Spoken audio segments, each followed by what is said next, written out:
The day the Kharaxi Empire learned to fear a human, its capital burned, not with fire, but with 6 million black-feathered arrows frozen in orbit around the throne world.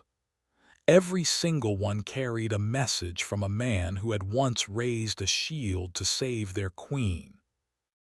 36 hours before that, Lieutenant David Vance was standing under a violet sky, holding a plain ceramic shield over the head of a 6-year-old boy who had just been sentenced to die. Stay with me, because by the end of this, you're going to understand why an entire empire went quiet when this one man refused to move. The wind on the planet Narith carried wet stone and ceremonial smoke. 3 moons hung overhead in a crooked line. David could hear his squad breathing through their helmets, and beside him, Corporal Mina Ortiz kept tapping her fingers on her rifle, something she only did when she wanted to say something and knew better than to say it. At David's hip hung a small wooden arrow, no bigger than his palm. His grandfather had carved it for him back in Flagstaff, Arizona, when David was 9 years old. It had never been fired. The head was dull. One feather had faded pink with age. His grandfather used to tell him, "Every weapon is a promise. The best ones are the ones you hope you never have to keep." David stood now in the middle of a Kharaxi execution court, surrounded by 600 warriors, each one carrying a bow grown from living black crystal, strong enough to punch through a ship's hull. The Kharaxi themselves stood nearly 10 feet tall, four-armed, blue-skinned, with crowns of quills on their heads that shifted color with their mood. Right now, almost every quill in that courtyard had turned gold. Gold meant contempt. The Kharaxi believed it marked them as the superior species in the galaxy. They called humans gray bloods, soft, unfinished things not worth the dirt they walked on. And they'd built an empire of 700 conquered worlds proving it. At the top of the stairs stood Queen Aveline, young, only 31, with white quills instead of gold, and eyes that looked tired instead of hungry. Beside her stood the real power in the room, High Warlord Sareth Vok, a broad, scarred commander who needed no weapon because his rank was weapon enough. Humanity had come to Nareth for something simple, a mining treaty. 12 soldiers, a couple of engineers, a doctor, and an ambassador. Weapons loaded, safeties on. Every soldier had one order burned into his briefing screen: do not fire unless fired upon. David believed that order would hold. Then Sareth brought out the child. His name was Tavi, 6 years old, born to a human mother and a Kharaxi father, which meant neither side fully claimed him. His face was swollen, blood dried along his jaw, and he stood alone on a stone platform while a priest read out his crime. Unauthorized crossing of imperial soil, contamination of sacred blood. Ambassador Lion Akafor stepped forward to object. Sareth silenced her with a single raised hand. "Your treaty has no weight here," he said. "I invited you to witness law." Then 600 bows turned, not toward the child, toward the humans. And that's when Sareth said the words that would end an empire. The boy would be tested by the first arrow. If he survived, maybe his life had value. If he didn't, the empire lost nothing. The first arrow was already in the air before anyone could speak again. David didn't think, he moved. He hit the boy sideways, pulled the shield off his back mid-stride, and caught the arrow at 1100 meters a second. Blue fire exploded across the ceramic plate. It threw him to one knee. His arm went numb. His visor flashed a warning. Shield integrity, 68%. Sarith laughed. Look at that. The unfinished thing hides behind a slab. But Queen Aveline wasn't laughing. She was staring at David's arm, the one that had just taken a killing blow meant for a child that wasn't even hers. A second arrow was already being drawn. Here's the part nobody in that courtyard expected. David didn't order his men to fire back. He said 4 quiet words into his comm. Execute Gray Protocol. Mina went pale, then smiled anyway. The lights went out. For 3 seconds, the entire palace belonged to the dark, and in those 3 seconds, an empire that had ruled 700 systems by fear found out it had already lost the room. What happened next is the part they still teach in military academies. The moment the lights died, so did every illusion the Kharaxi had about who they were dealing with. 400 kilometers up, the human sensor drone that had spent the day pretending to be harmless opened its true eye and sent one signal to the frigate Resolute. Every human helmet in that courtyard lit up with the same message. Targets confirmed. Hostile intent confirmed. Extract the civilians.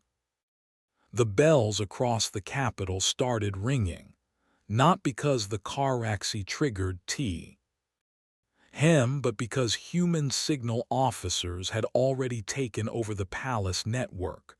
Blast doors slammed shut. Guards' armor filled with fake warnings. For a moment, 600 archers were standing in the dark, aiming at nothing. David shoved Tavi into Mina's arms. Take him, get his mother. And you? Mina asked. David looked up at the queen, standing alone as Sarith aimed a stolen bow at her back. I'm getting the reason this got complicated, he said, and crossed the room with his cracked shield raised. He didn't shoot anyone. He broke bows out of soldiers' hands. His squad didn't aim for heads, they aimed for joints, cutting tendons, dropping men without killing them. A drone fired foam charges that locked 6 guards to the floor without breaking a single bone. In under 5 minutes, the human delegation had vanished from every camera in the palace. The city's defense grid stopped answering to the throne.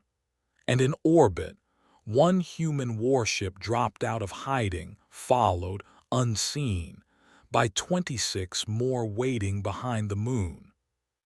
The Kharaxi thought they were facing one ship. They had no idea what was actually circling their planet. 10 minutes in, David found the queen in the old water tunnels under the palace, the same tunnels the Kharaxi had once used to hide their own history. Aveline's robe was torn. Behind her, 2 medics carried Tavi's unconscious mother. Tavi ran the second he saw her stir, and for a moment nobody in that tunnel could say anything at all. The queen studied David's cracked shield. What did you do? I blocked an arrow. You stood between the first arrow and a child that wasn't yours. That isn't a military maneuver. It worked. Why? David looked at Tavi, wrapped now in his mother's arms. Because he was there. That answer changed something in the Queen's face. You could see it. And it's the moment that decides whether the rest of this story becomes a rescue or a war. Because 30 seconds later, the tunnel doors behind them started to buckle, and Aveline had to make a choice: run with the humans or trust the empire that had just tried to kill a child in front of her. She chose to run. She led them to a hidden archive, a chamber of memory crystals containing proof that Sareth had personally ordered the massacre of over 9,000 civilians on a border world, then falsified the reports and blamed raiders. She'd been sitting on that evidence for months, waiting for an outside power strong enough to survive Sareth's first strike. She just never expected his first strike to be aimed at a child. "I needed a reason humanity couldn't ignore," she admitted. "I didn't expect him to give me one this ugly." David asked her the only question that mattered. "Can you make every Kharaxi see this evidence?" "If I reach the crown transmitter." "Then that's the plan. We put a crown on the truth and let your people decide if they still want him." Back in the command hall, Sareth had no idea his entire war was already over. He tried to rally his officers. He tried to reach the fleet. Every channel answered with the same two words: signal denied. When he demanded his reserve guard mobilize, his own senior commander looked him dead in the eye and said, "You were the proof of your authority, warlord. Not anymore." Sareth fired his weapon in rage, and the field the human engineers had quietly built under the palace floor bent the shot straight back into his own chest. Then Aveline's voice went out to every screen on the planet. "This is Queen Aveline of the Ninth Wing. You are about to see the orders of High Warlord Sareth Vok. You will see the worlds he burned. Then you decide what remains of his authority." The whole empire watched their own warlord order the deaths of thousands of civilians in his own voice. 3 minutes later, Sareth ran. He made it as far as the throne vault, where David was already waiting for him. This is the fight the whole galaxy would end up talking about. The vault was lit by a single beam of white light, its walls lined with the arrows of dead Kharaxi kings. Sareth entered holding a blade and a small black bow. "Remove that shield," he said. "You stand in the throne vault of the Kharaxi Empire." "I noticed. Your species is fragile, temporary, desperate for respect." David's grip tightened on the shield strap. "Which law gives you the right to kneel a child, warlord? The one you broke or the one you buried?" Sareth fired. The shield, already cracked from the first arrow, finally gave out completely. The shaft stopped 2 centimeters from David's heart. What followed wasn't clean or cinematic. It was 2 men fighting for their lives in a stone room, fists, a broken wrist, a headbutt that finally put the warlord down. David didn't kill him.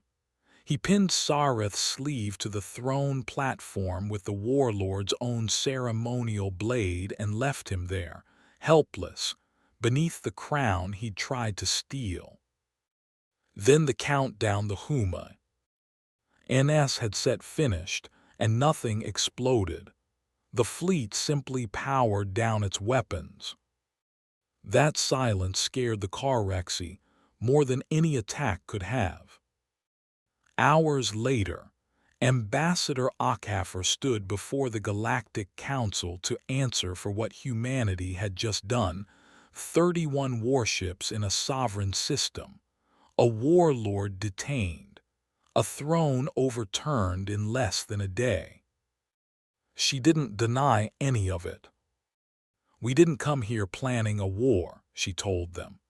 "We came with doctors, engineers, and a treaty. But we've learned something your empires never had to learn, that restraint isn't weakness.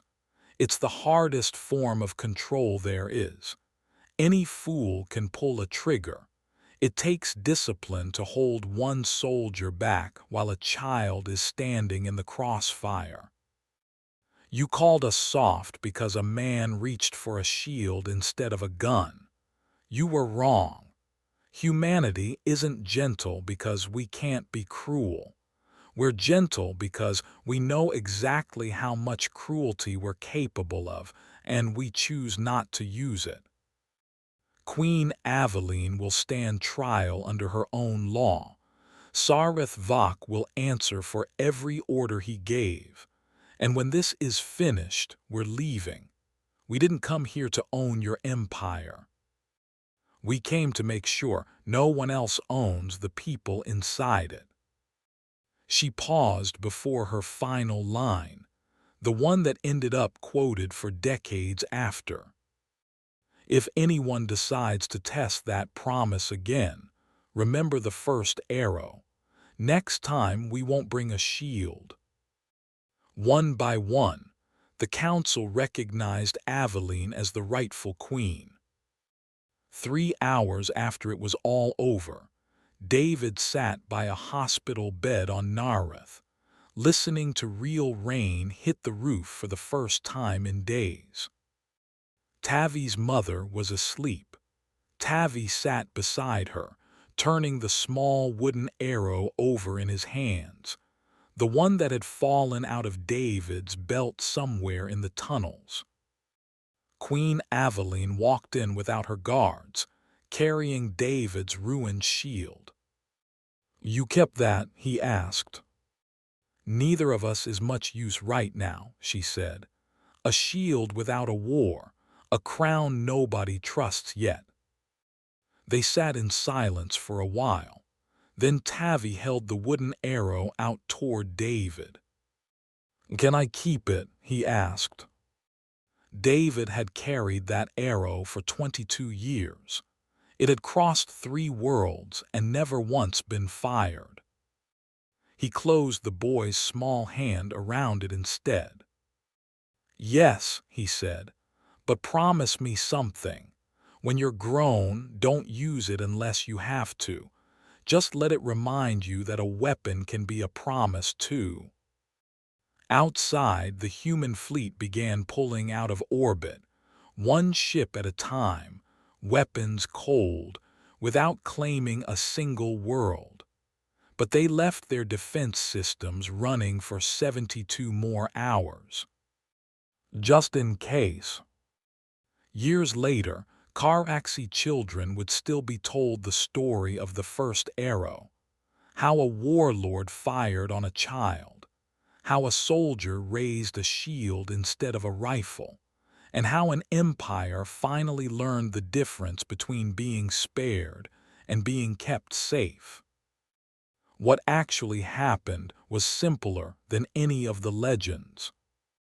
A man saw a child in danger. A queen watched him refuse to move. And an empire finally understood what it means to be up against people who could destroy them and chose not to. If this story hit you the way it hit me, hit that like button, drop a comment telling me what you'd have done in David's place, and subscribe so you don't miss the next one.